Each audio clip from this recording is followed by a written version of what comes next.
Hi friends, this is Lokesh. Welcome to mister Samsi trader Telugu. So మీరు కనుక నా ఛానల్ని ఫస్ట్ టైం చూసినట్లయితే ఛానల్ని సబ్స్క్రైబ్ చేసుకోండి. అలానే నోటిఫికేషన్స్ కూడా ఆన్లో పెట్టుకోండి. ఎందుకంటే నేను ఫర్దర్గా చేసే వీడియోస్ అన్నీ మీకు నోటిఫికేషన్ రూపంలో వస్తాయి. సో స్మార్ట్ మనీ కాన్సెప్ట్స్ అనేవి స్టెప్ బై స్టెప్గా నేర్చుకోవాలి. సో ఒక వీడియో చూసిన తర్వాత ఇంకో వీడియో చూస్తేనే మీకు అర్థమవుతుంది.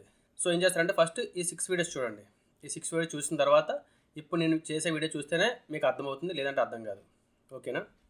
ఆల్రెడీ మనం ఈ 8 స్టెప్తో మార్కెట్ స్ట్రక్చర్ మ్యాపింగ్ ఎలా చేయాలని చెప్పి చాలా సింపుల్గా చెప్పుకున్నాం. సో చూడండి. అలానే మీలో ఎవరైనా సరే అడ్వాన్స్ ఎస్ఎంసి కాన్సెప్ట్స్ నేర్చుకోవాలనుకుంటే ఈ వాట్సాప్ నెంబర్కి మెసేజ్ చేయండి. ఓకేనా? సో లేట్ చేయకుండా వీడియో స్టార్ట్ చేద్దాం. Let's get into the video.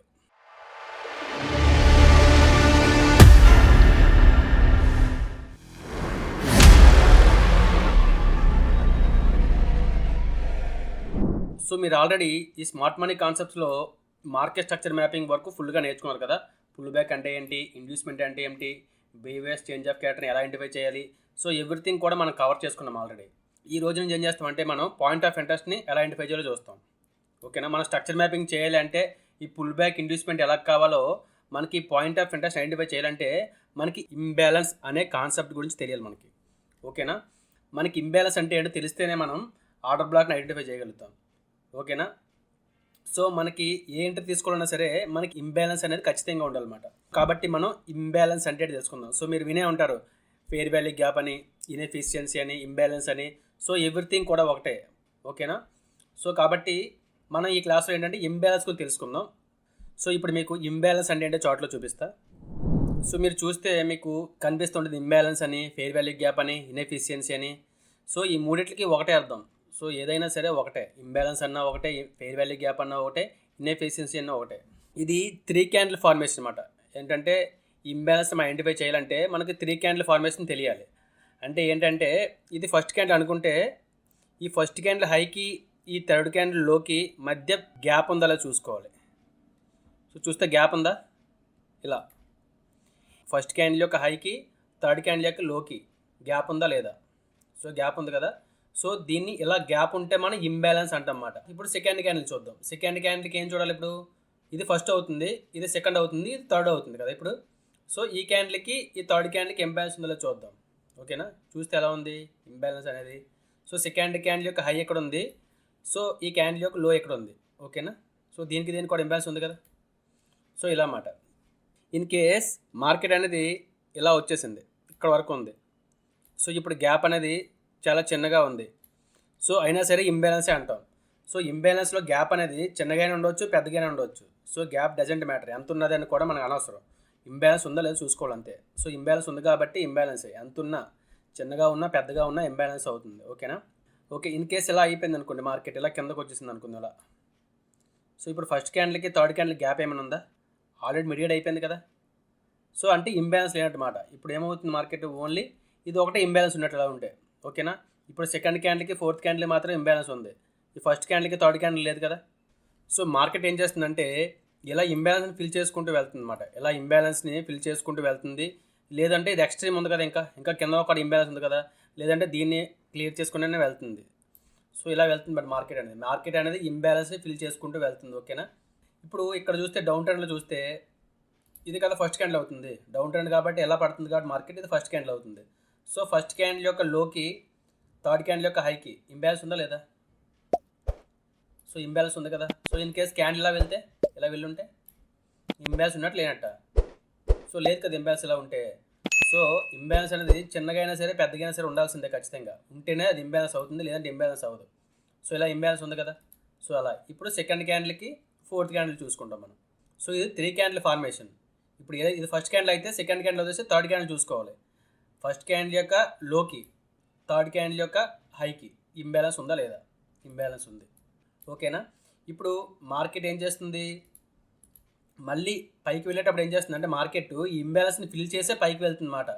So ఈ ఇంబ్యాలెన్స్ని ఫిల్ చేయొచ్చు, లేదంటే మనకి ఇంకా ఎక్స్ట్రీమ్గా ఉంది కదా, దీనైనా ఫిల్ చేసి మార్కెట్ ఇలా పైకి వెళ్తుంది అన్నమాట. ఓకేనా?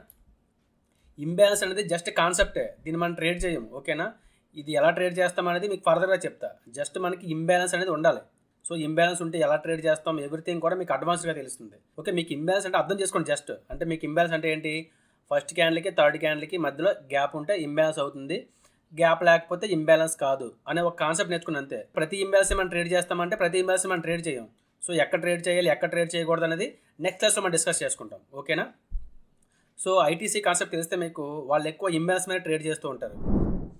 సో మనం ఆల్రెడీ ప్రీవియస్ క్లాస్లో స్ట్రక్చర్ని ఎలా మ్యాప్ చేయాలో చూసాం కదా. సో ఇప్పుడు స్ట్రక్చర్ మ్యాప్ చేసుకున్న తర్వాత మనకి ఇంపల్సివ్ మూవ్ చూసుకోవాలి. ఇంపల్సివ్ మూవ్ అంటే ఏదని తెలుసు, మీకు తెలుసు కదా. ఇంపల్సివ్ మూవ్ అంటే ఏంటి? ఇక్కడ నుంచి ఇక్కడ వరకు ఇంపల్సివ్ మూవ్ అవుతుంది కదా. ఈ లెగ్గకి ఇంపల్సివ్ మూవ్ ఇది అవుతుంది. ఓకేనా?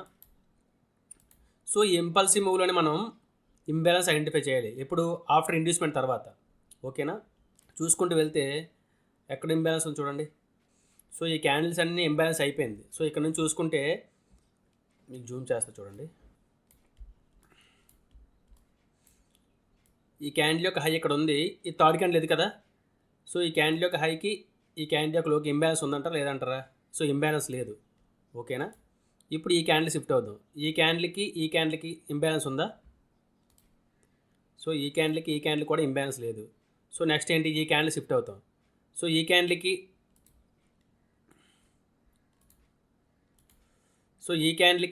ఇంబ్యాలెన్స్ ఉందా? ఇప్పుడు ఈ క్యాండిల్కి లేదు కదా. ఇప్పుడు ఈ క్యాండిల్కి ఈ థర్డ్ క్యాండిల్కి ఉందా? లేదు కదా. ఈ క్యాండిల్కి కూడా ఈ క్యాండిల్కి ఇంబ్యాలెన్స్ ఉంది. ఓకేనా? ఇక్కడ మనకి ఇంబ్యాలెన్స్ ఉందన్నమాట. ఓకేనా? ఇక్కడ ఒక ఇంబ్యాలెన్స్ ఉంది. నెక్స్ట్ ఈ క్యాండిల్కి ఇంబ్యాలెన్స్ ఉంది కదా. ఈ క్యాండిల్ యొక్క హై ఇక్కడ ఉంది, ఈ క్యాండిల్ యొక్క లో ఇక్కడ ఉంది. సో ఇక్కడ ఇంబ్యాలెన్స్ ఉంది. ఓకేనా? ఓకే. సో మీరు గమనిస్తే మార్కెట్ ఏం చేసింది? ఇండ్యూస్మెంట్ తీసుకున్న తర్వాత ఈ ఇంబ్యాలెన్స్ని ట్యాప్ అయి పైకి వెళ్ళిపోయింది. చూసారా? ఈ ఇంబ్యాలెన్స్ని ఫిల్ చేసి వెళ్ళింది. ఓకేనా?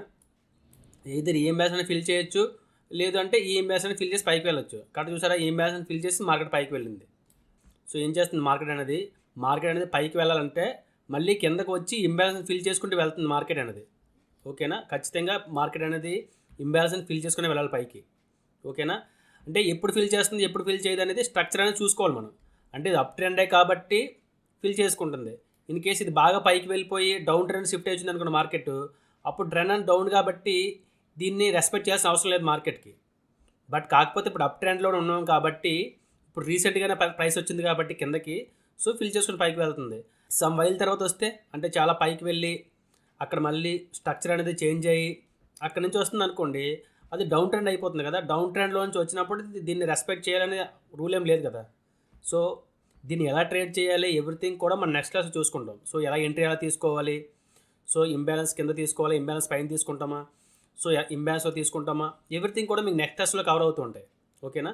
బట్ కాకపోతే ఇంబ్యాలెన్స్ని ఫైండ్ అవుట్ చేయండి. మీరు ఇంబ్యాలెన్స్ ఫైండ్ అవుట్ ఎలా చేయాలి చూసుకోండి. ఓకేనా? ఇంబ్యాలెన్స్ కాన్సెప్ట్ అనేది మీకు చెప్పాను కదా, క్యాండిల్ టు క్యాండిలే. ఇంబ్యాలెన్స్ అనేది main candle to main candle చూసుకోవాలి, ఇన్సైడ్ క్యాండిల్ పట్టించుకోకూడదు. ఓకేనా? అది మాత్రం గుర్తుంచుకోండి. సో ఇప్పుడు ఇంపల్సివ్ మూవ్ కదా ఇదంతా. ఈ ఇంపల్సివ్ మూవ్ ఇక్కడ చూద్దాం, ఇప్పుడు ఏమవుతుందో చూద్దాం.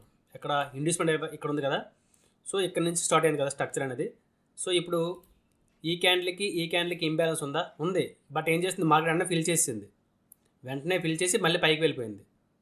కాబట్టి ఇది అయిపోయింది కదా. ఇప్పుడు నెక్స్ట్ ఈ క్యాండిల్కి ఇంబ్యాలెన్స్ ఉందా? ఈ క్యాండిల్కి ఉంది. చూసారా? ఈ క్యాండిల్కి ఇంబ్యాలెన్స్ ఉంది. ఓకేనా? చూసారా? మార్కెట్ ఎగ్జాక్ట్గా ఇంబ్యాలెన్స్ని క్లియర్ చేసి వెళ్ళింది పైకి.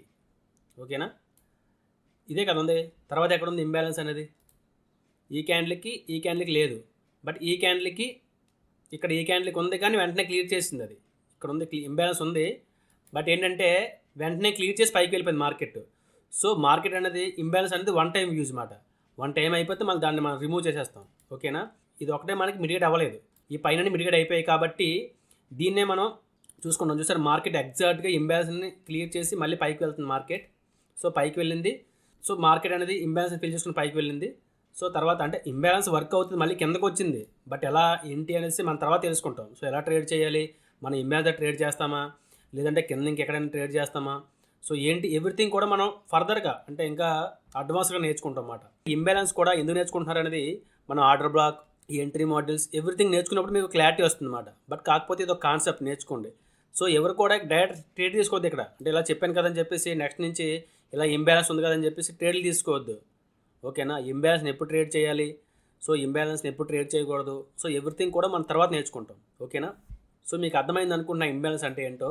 ఇన్ కేసు ఈ క్లాస్ కానీ మీకు అర్థమైతే వీడియోని లైక్ చేయండి, కామెంట్ కూడా చేయండి, మీ ఫ్రెండ్స్ అండ్ ఫ్యామిలీ మెంబర్స్ కూడా షేర్ చేయండి, అందరూ కామెంట్ పెట్టండి. అంతవరకు బాయ్, జై హింద్.